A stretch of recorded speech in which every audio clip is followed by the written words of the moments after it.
আমরা একই সাথে সমন্বিতভাবে তিনটা বিষয়ের একত্রে একটা রোডম্যাপ চেয়েছি।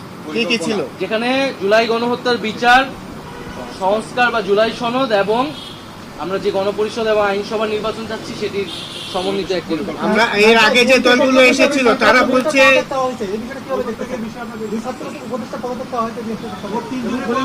আমরা সুস্পষ্টভাবে বলেছি যে যে ছাত্র উপদেষ্টা যারা রয়েছেন তারা গণ অভ্যুত্থানের প্রতিনিধি আকারে সেই প্রেক্ষিতে সরকারকে গিয়েছিলেন, সরকারকে বৈধতা দিয়েছেন।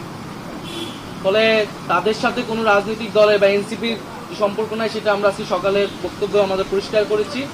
বরং গণ অভ্যুত্থানের প্রতিনিধি আকারে তারা গিয়েছে, গণ অভ্যুত্থানের আকাঙ্ক্ষা বাস্তবায়নে কাজ করছে আরো সকল উপদেষ্টারা একত্রে।